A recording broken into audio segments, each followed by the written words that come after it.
For more videos, do subscribe Khan Tutorials. بسم الله الرحمن الرحیم. السلام علیکم. ګلونو ماشومانو، نن به مونږ د نهم د میتھمیټکس بک شروع کوو. زمونږ سره یونټ نمبر 1 دی میټریسز.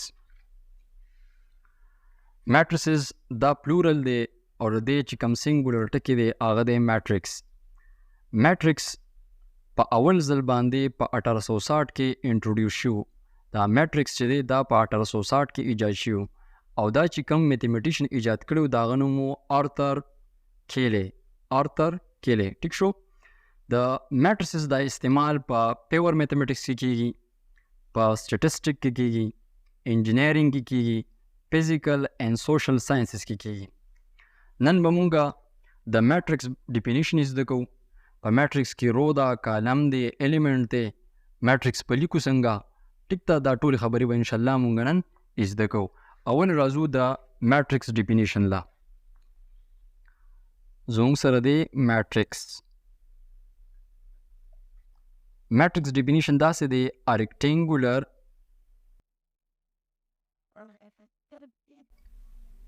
arrangement of numbers enclosed within square bracket. کله چې مونږه د نمبرو د ارینجمنٹ په ریکټینګولر پام کې وکړو، ټیک تا، او دا بیا په سکویر بریکټ کې رابند کو، دې ته به مونږ څه وایو؟ میټریکس. کله چې مونږ نمبرې د روګانو او د کالمونو په شکل کې ولیکو او دا بیا مونږ په سکویر بریکټ کې داسې رابند کو، دې ته به مونږ څه وایو؟ دې ته به مونږه میټریکس وایو. ټیک تا. دا زموږ سره ریکټینګولر ارینجمنٹ دی. د ارینجمنٹ ته یو بل ټکي وایي ایرې. دا ایرې هم وایي. ټیک تا. نو چې کله مونږه نمبر شو یا اے بی سی شو یا نمونه شول، د هغې ریکټینګولر ارینجمنٹ وکړو او هغه په سکویر بریکټ کې رابند کو، دې ته به مونږه میټریکس وایو. یا کله چې مونږ نمبرې په روګانو او په کالمونو کې ترتیب کې کیدو او بیا په سکویر بریکټ کې رابند کو، دې ته به مونږه میټریکس وایو. ټیک تا. بیا دویمه خبر دا ده، دویم ټاپک زموږ سره دی روز اینڈ کالمز. زموږ سره بل ټاپک دی روز اینڈ کالمز. دا زموږ سره یو میټریکس دی، میټریکس اے. په هغې کې ایلیمنټس دي 1 2 3 4. ټیک تا. اوس په دې کې روګانې او کالمونه کوم دي؟ دا کم هریزنټل لاینونه چې دي دا زموږ سره روګانې دي. دا زموږ سره رو 1 شوه، دا زموږ سره رو 2 شوه. ټیک تا. او دا ورټیکل لاینونه چې دي دا زموږ سره کالمونه دي. دا کالم 1 شو، دا کالم 2. نو د یو میټریکس رو او کالم به مونږ څنګه پیژنو؟ چې کوم هریزنټل لاین دی دې ته به مونږ روګانې وایو او چې کوم ورټیکل لاین دی دې ته به مونږ کالمونه وایو. ها بل ټکی په دې کې دا دی ایلیمنټس آف میټریکس. ایلیمنټس آف میټریکس.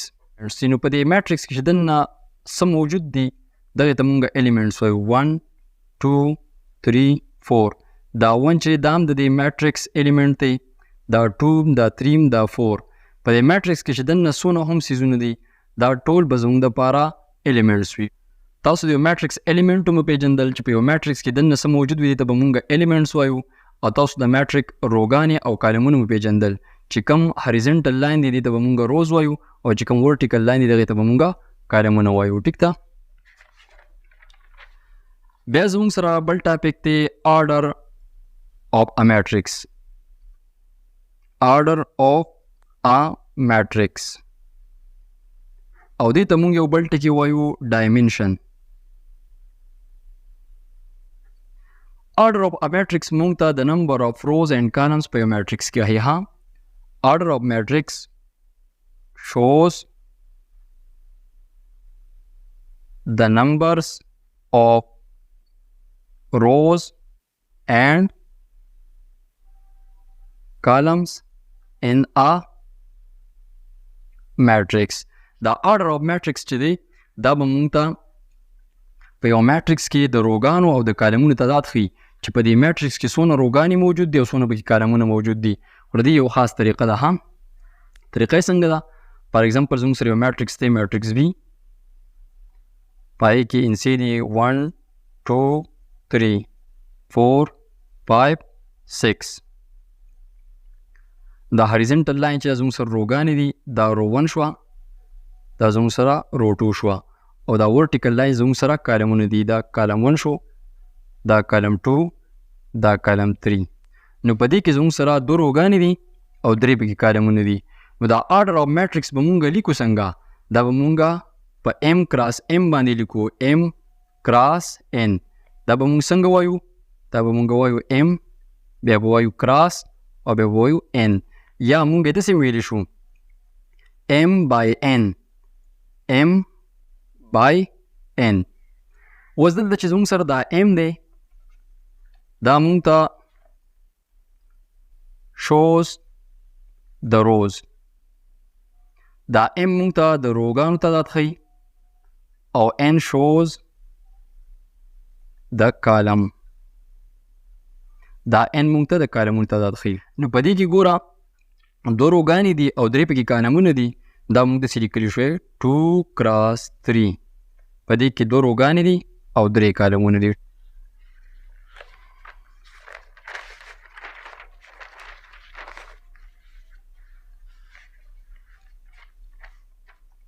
بیا زموږ سره یو بل میټرکس دی، میټرکس سی، پای کې 1 2 3 4. ټیک شو؟ دا پکې رو 1 شوه، دا پکې رو 2 شوه، دا کالم 1، دا کالم 2. نو په دې کې ګوره زموږ سره 2 روګانې دي او 2 پکې کالمونه دي. نو د دې آرډر دی 2 کراس 2. بیا زموږ سره یو بل میټرکس دی، میټرکس ډي،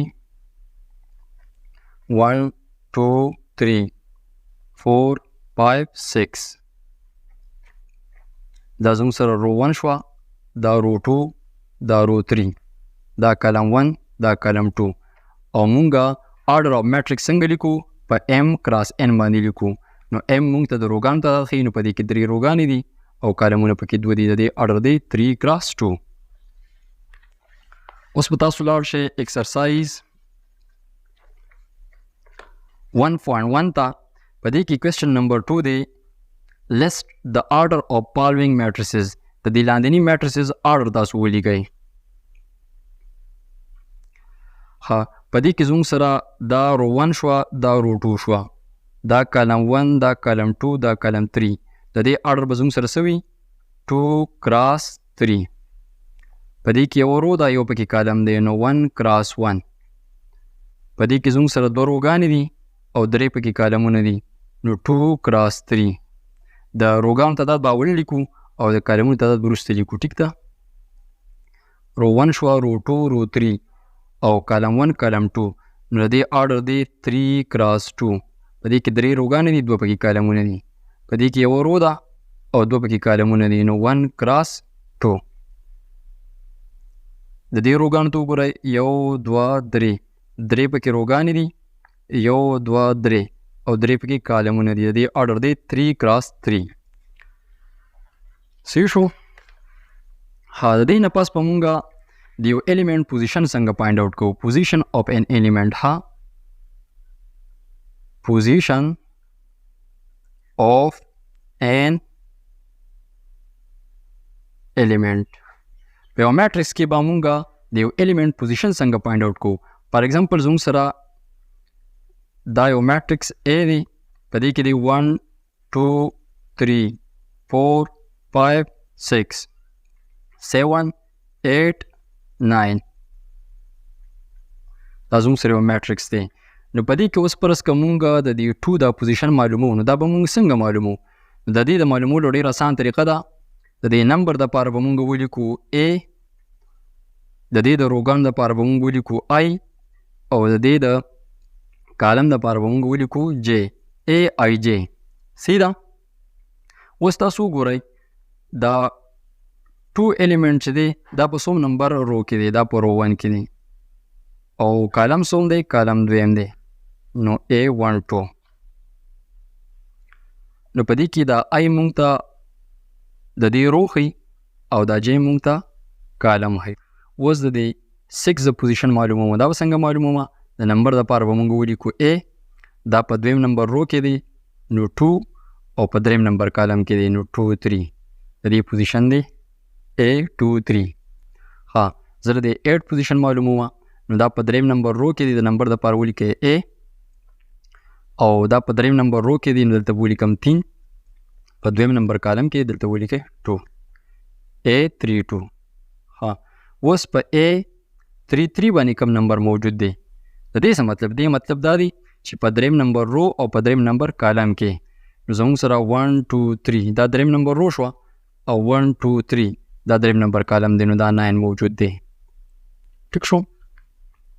په A 2 1 پوزیشن باندې زموږ سره کم الیمنٹ دی نو د 2 مطلب دی دویم نمبر رو 1 2 او اولنی کالم دی نو دا 4 دی. په A 2 3 باندې کم نمبر زموږ سره پروت دی A 2 3 دویم نمبر رو کې دریم نمبر کالم 1 2 دویم نمبر رو شوه دریم نمبر کالم 1 2 3 6. ها په A 1 3 پوزیشن باندې زموږ سره څه پراته دي؟ اولنی نمبر رو ده او دریم نمبر کالم دی 1 2 3. صحیح شو؟ په A 3 1 باندې زموږ سره څه پراته دي؟ A 3 1 په دریم نمبر رو کې اولنی نمبر کالم 1 2 3 دریم نمبر رو شوه او دا اولنی کالم دی نو 7. کله چې تاسو د یو الیمنٹ پوزیشن فایند آوټ کول غواړئ نو تاسو به په AIJ فارموله باندې فایند آوټ کوئ. دا I موږ ته د روګانو تعداد ښیي او دا J موږ ته د کالمونو تعداد ښیي. لکه اوس فار ایگزامپل زموږ سره دی A 2 3 نو په دویم نمبر رو کې دریم نمبر کالم 1 2 دو روګانې شوې. ها 1 2 3 دریم نمبر کالم شو. صحیح ده؟ تاسو اوس ایکسرسایز ته راشئ. دا زموږ سره ایکسرسایز دی. دا یې موږ له یو میټرکس راکړی دی A 4 by 4 میټرکس دی ځکه چې څلور پکې روګانې دي او درې پکې کالمونه دي نو 4 by 3 میټرکس دی. ها په دې کې موږ ته وایي که نه د A12 پوزیشن معلوم کړئ. د A12 نو اولنی نمبر رو کې دویم نمبر کالم دا اولنی نمبر رو ده او دویم نمبر کالم نو دې ته ولیکئ 2.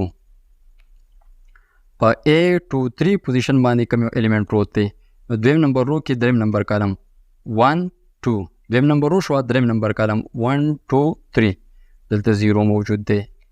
په A32 پوزیشن باندې کوم یو الیمنٹ پروت دی په A32 نو A32 ته وګورئ دریم نمبر رو 1 2 3 دریم نمبر رو او دویم نمبر کالم 1. په A43 باندې کوم یو الیمنٹ پروت دی نو 4 نمبر رو او دریم نمبر کالم 1 2 3 4 او 1 2 3 6. په A13 باندې کوم یو الیمنٹ پروت دی 1 3 فرست نمبر رو او دریم نمبر کالم فرست رو ده 1 2 3 4 کالم دی دا دریم کالم دی سوری منفی 4.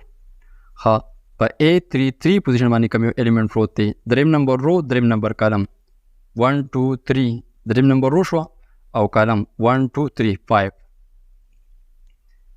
داسې به تاسو دا الیمنټس فایند آوټ کوئ. صحیح ده؟ انشاءالله تعالی دا نور ایکسرسایز کې چې دی درې څلور کوېسچنې پاتې شوې دا به انشاءالله موږ په بله ویډیو کې حل کړو. د نن ورځ دپاره دا کار پوره دی. کو تاسو زما دا ویډیو خوښ شوي وي نو دا لایک کړئ د خپل ملګرو سره شیر کوئ. تر د بل ویډیو لیکچره پورې ښاد او باد او بریالي اوسئ. د لوی الله په امان.